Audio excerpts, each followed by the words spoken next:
बिस्मिल्लाहिर्रहमानिर्रहीम। अस्सलाम वालेकुम। आज 9 जून बरोज़ सोमवार हम बात करेंगे सुप्रीम कोर्ट ऑफ पाकिस्तान के जस्टिस हाशिम काकड़ का एक बड़ा फैसला सामने आया है। बड़ा तगड़ा बेंच है और फौजदारी कानून के हवाले से जैसे 9 मई के मुकदमात से मुतल्लिक पाकिस्तान तहरीक इंसाफ के लोगों को बड़े रिलीफ मिले हैं सुप्रीम कोर्ट ऑफ पाकिस्तान से, उसकी तफसीलात मैं आपके साथ शेयर करूँगा और साथ में आपको बताऊँगा पाकिस्तान तहरीक इंसाफ को जो कामयाबी मिली है उसके ऊपर हम बात करेंगे। और सबसे पहले मैं आपके साथ शेयर करना चाहूँगा जो अदाद शुमार सामने आए हैं जिसमें बताया गया है, ये पाकिस्तान इत्तेहाद की ऑफिशियल स्टेटमेंट सामने आई है जिसके मुताबिक गुज़श्ता एक बरस में मई 2024 से लेके मई 2025 तक सिर्फ गंदम के काश्तकारों को 2200 अरब का नुकसान हुआ है। सिर्फ गंदम के काश्तकार 2200 अरब रुपए का नुकसान हुआ है और ये मरीम नवाज़ ने 15 अरब रुपए की सब्सिडी दी। नुकसान कितना हुआ? 2200 अरब का हुआ। सब्सिडी कितनी दी गई? वो जो कहा गया कि 5000 10,000 फ़ी एकड़ दिया जाएगा और जिनके ताकि किसानों को ये रिलीफ मिले।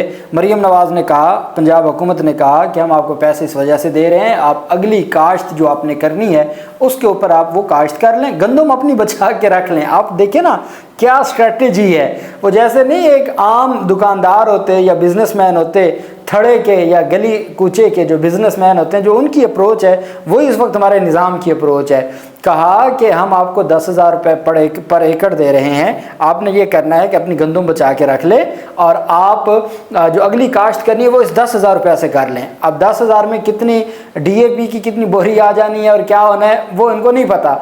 दूसरी बात यह है कि काश्तकार बेचारा जब एक फसल काश्त करता है तो वो 4 महीने हर चीज़ उधार पे लेता है और जब उसने वो उधार अदा करना होता है, गंदम या जो भी फसल है उसको जैसे ही वो उसका अपना हिस्सा हासिल करता है तो वो बेच के उधार अदा करता है। उसकी अगली प्लानिंग तो है ही नहीं, मुस्तकबिल की प्लानिंग। हमारी हुकूमतें कहती हैं, निज़ाम कहता है कि आपने 5,000 10,000 आपको देंगे, आपने अपनी गंदम बचा के रखनी है, 6 महीने बाद रेट बेहतर हो जाएगा तब बेच दीजिएगा, अभी आप गंदम ना बेचें अपनी सारी। अब वो पूरी कौम को ये तरगीब दे रहे हैं कि अपनी गंदम स्टॉक कर लें और स्टॉक करने के बाद आपको जो हम पैसे दे रहे हैं इन पैसों से आप अगली काश्त कर लें, फिर उसके बाद 2 महीने 6 महीने बाद जब रेट अच्छा हो जाएगा फिर बेच लेना। ये स्ट्रेटजी है, ये हिकमत अमली। और ये मैं आपको कोई मजाक नहीं बता रहा, ये बाकायदा तौर पर जलसे जुलूसों में अपनी शानदार हिकमत अमली का मुजाहरा करते हुए ये बार बार बयान किया गया। अब ये जो रिपोर्ट्स हैं जिसमें ये कहा जा रहा है कि पाकिस्तान किसान इत्तेहाद के अदाद शुमार के मुताबिक गुज़श्ता एक बरस मई 2024 से अब तक सिर्फ गंदम के काश्तकारों को, सिर्फ गंदम के काश्तकारों को, ये ओवरऑल किसान की बात नहीं हो रही, गंदम के काश्तकारों को 2200 अरब का नुकसान हुआ है। और सब्सिडी क्या दी है जो सो कॉल्ड, अब पता नहीं किसी को मिली भी है या नहीं मिली, वो है 15 अरब। 15 अरब की सब्सिडी दी है, 2200 अरब का नुकसान पहुंचाया है, 2200 अरब का नुकसान पहुंचाया है। और जो सब्सिडी दी है वो 15 अरब की। गंदम की पैदावार गुज़श्ता बरस से 8.91%, कपास की 34%, मकई की 15.4% कम रही। अब 2000 पिछले साल भी मरीम नवाज़ की हुकूमत थी जब उन्होंने ये हिकमत अमली दी कि सरकार कोई सरकारी रेट नहीं होगा, सरकार गंदम खरीदेगी नहीं। उसके बाद ये जो 2024 से अब 2025 में जो गंदम लोगों ने काश्त की थी उसमें 8.91 यानी कि 9% गंदम कम काश्त की गई है, कमी आई है 9% कमी आई है गंदम में। कपास की फसल में सीधा 34% कमी आ गई है। अंदाज़ा लगाएं एक साल में इतना बड़ा जो ज़राअत की तबाही है उसकी कोई मिसाल। ये भी एक तारीख इन्होंने रकम की है कि 34% गंदम कपास की जो फसल है उसमें कमी आई है 34%। मकई की जो फसल है उसमें 15.4% यानी 15.5% कमी आई है। रवां माली साल के पहले 10 माह फूड इंपोर्ट बिल 7 अरब डॉलर तक जा पहुंचा। जो इंपोर्ट किया गया है फूड से मुतल्लिक, जैसे आपकी गंदम है या ग़िज़ाई अजनास जिसको कहा जाता है, 7 अरब डॉलर। आप 1 अरब डॉलर के लिए IMF हमें तिजनी का नाच नचवाता है। 5 अरब के लिए हम पूरी दुनिया में घूमते फिरते हैं, तरले करते हैं, मिन्नत समाजत करते हैं और उसके बाद हमें क्या मिलता है? हमें कुछ अरब डॉलर मिलते हैं कर्जा। और पहले 10 इस जो रवां माली साल है, जो जून से जून तक होता है, रवां माली साल के पहले 10 माह फूड इंपोर्ट बिल 7 अरब डॉलर तक जा पहुंचा। ये जो रिपोर्ट्स हैं वो सामने आई हैं और ये सूरत हाल है, इस तरीके से निज़ाम चलाया जा रहा है। अब मुझे बताएं कि क्या इस तरीके से मुल्क चल सकता है? क्या इस तरीके से मुल्क को आगे बढ़ाया जा सकता है? किसी सूरत नहीं बढ़ाया जा सकता।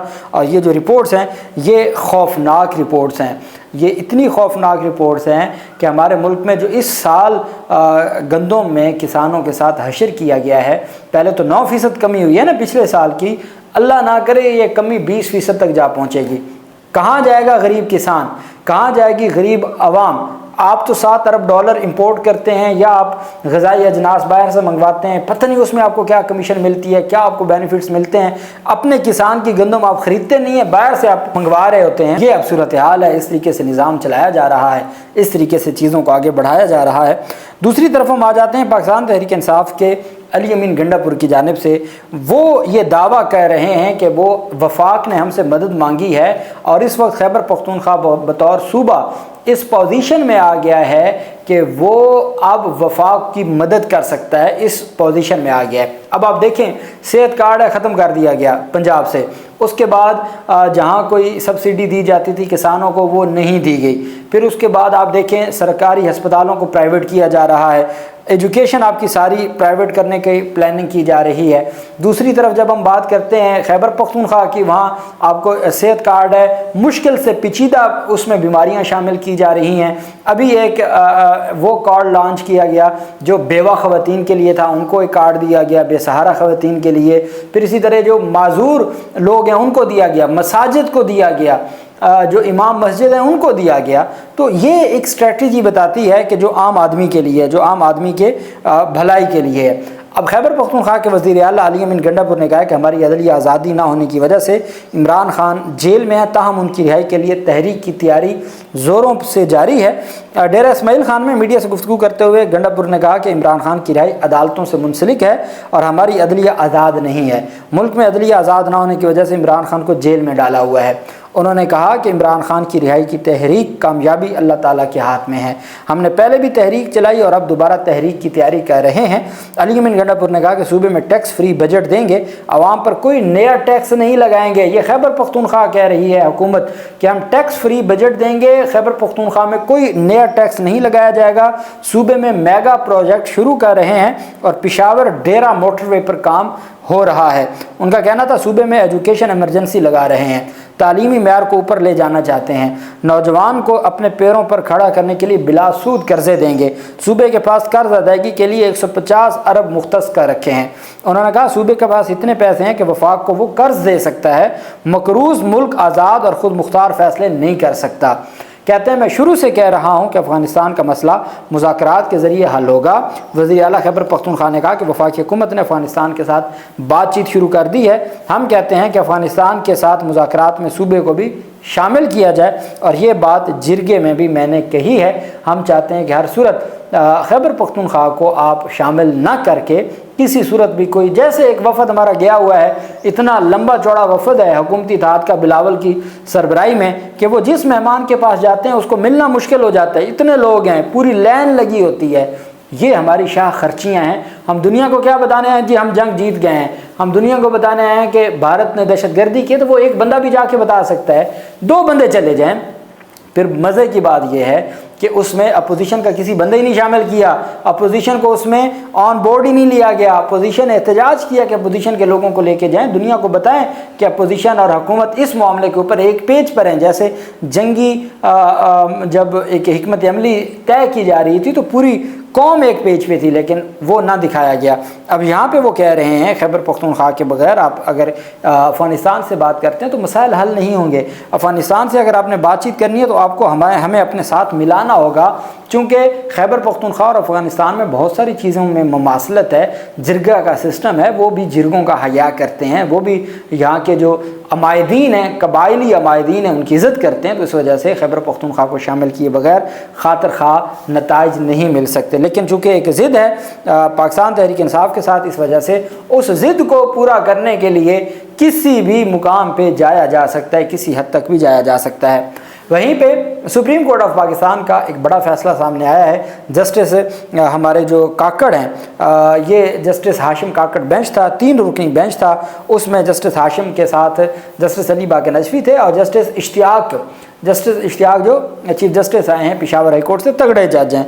सुप्रीम कोर्ट में बीवी को कत्ल करने के मुजरिम की नज़रसानी अपील को मुस्तरद करते हुए सज़ाए मौत का फ़ैसला बरकरार रखा। ये रिव्यू पिटिशन थी। अब मैं आपको बताना चाहता हूँ कि नज़रसानी का स्कोप जो जस्टिस हाशिम काकड़ ने, जस्टिस इश्तियाक ने और जस्टिस अली बाक़र नजफ़ी, ये तीनों जज जो रिव्यू केस है, नज़रसानी दरख्वास्तें हैं इलेक्शन कमीशन के साथ साथ जो नून लीग की हैं, पीपल्स पार्टी की हैं, हुकूमती इत्तेहाद की हैं, उनमें उस बेंच का 11 रुकनी बेंच का ये हिस्सा है। इन्होंने रिव्यू पिटिशन खारिज की है। सुप्रीम कोर्ट के 3 रुकनी बेंच ने बीवी को कत्ल करने वाले इजाज़ नामी मुजरिम की बरीयत की अपील को खारिज किया और उसका तहरीरी फ़ैसला जारी कर दिया। सुप्रीम कोर्ट की जानिब से जारी फैसले में कहा गया कि मुजरिम ने अहलिया की मौत से पुलिस को आगाह ही नहीं किया, जबकि वह अपनी अहलिया की गैर तबी मौत की ठोस वजूहात भी पेश न कर सका। फैसले में लिखा गया कि बिलाशुबा शकूक से बालातर शवाहिद पेश करना इस्तगासा की जिम्मेदारी होती है। मौजूदा केस में मुजरिम की जिम्मेदारी थी कि अहलिया की वो अगर उनको गैर तबी मौत थी तो उसकी वजाहत पेश करता। अदालती फैसले में कहा गया कि मुजरिम इजाज़ अहलिया के कत्ल के बाद 37 दिन तक मफरूर रहा। मुजरिम इजाज़ ने 2010 में अपनी अहलिया सफ़िया बीबी को कत्ल किया था और उसमें सुप्रीम कोर्ट ने बीवी को कत्ल करने वाले मुजरिम की नज़रसानी अपील को मुस्तरद करते हुए सज़ाए मौत का फ़ैसला बरकरार रखा। फिर इसमें 3 रुकनी बेंच ने बताया, असल में होता ये है कि सेशन अदालत से उनको सज़ाए मौत हो गई, उसकी कंफर्मेशन करती है हाई कोर्ट। हाई कोर्ट के फैसले के खिलाफ जाते हैं सुप्रीम कोर्ट में, अपील हो गई, अपील खारिज हो गई। अपील खारिज होने के बाद वो गए रिव्यू पिटिशन में नज़रसानी दायर की है। नज़रसानी दरख्वास्त 3 जजेस ने उसको मुस्तरद करते हुए कहा कि जो अपील का फैसला है उसमें कोई ऐसी गलती नहीं बताई गई कि जिसको कहा जाए कि इस गलती की बुनियाद पर नज़रसानी का स्कोप बहुत लिमिटेड है। नज़रसानी मेन फैसले की गलतियों की हद तक होती है। मेरिट्स ऑफ द केस को टच नहीं किया जा सकता, मेरिट ऑफ द केस को नहीं देखा जा सकता। अब ये वो जजेस हैं जिन्होंने, ये 3 रुकनी बेंच है, नज़रसानी मुजरिम की खारिज करते हुए उसकी सज़ाए मौत को, अपनी बीवी को कत्ल किया था, बीवी को कत्ल करने के इल्ज़ाम में उसकी जो सज़ाए मौत है उसको बरकरार रखा और साथ नज़रसानी से मुतल्लिक भी उन्होंने ये, चूँकि नज़रसानी थी, नज़रसानी को खारिज किया। तो जब नज़रसानी को खारिज किया जाता है तो फिर बताया जाता है कि नज़रसानी का स्कोप क्या है, उसकी कानूनी हैसियत क्या है, उसकी कानून में गुंजाइश क्या है। ये तमाम की तमाम चीज़ें उनको मेंशन करते हुए खारिज कर दी है, नज़रसानी दरख्वास्त को खारिज कर दिया है। ये एक बड़ी पेशरफ सामने आई है। अब देखना ये है कि यही 3 जजेस जब इलेक्शन कमीशन की और बाकी जो मुअज़्ज़ज़ हमारा बेंच है वो नून लीग और पीपल्स पार्टी की नज़रसानी की दरख्वास्तों के ऊपर समाअत करेंगे। चूँकि मैंने आपको बताया जस्टिस मोहम्मद अली मज़हर की हाल ही में नज़रसानी से मुतल्लिक़ एक बड़ा फ़ैसला आया। उन्होंने कहा वो सिर्फ बुनियादी इंसानी हकूक़ का जहाँ मामला हो तो वहाँ नज़रसानी को देखा जा सकता है, मेरिट्स को नहीं देखा जा सकता। वहीं पर अब ये 2 जज पहले खारिज कर चुके हैं, ये 3 जज नज़रसानी के अख्तियार को और स्कोप को लिमिटेड कह रहे हैं। जस्टिस मोहम्मद अली मज़हर साहब पहले कह चुके हैं। तो ये चीज़ें फिर बड़ी दिलचस्प हो जाएंगी और किस तरीके से उन रिव्यू पिटिशन्स को सुनते हैं, जबकि हाल ही में इनका रिव्यू पिटिशन्स के स्कोप से मुतल्लिक फ़ैसला आ चुका है। अल्लाह पाक पाकिस्तान का हामी नासिर हो। बहुत शुक्रिया। अल्लाह हाफिज़। पाकिस्तान जिंदाबाद।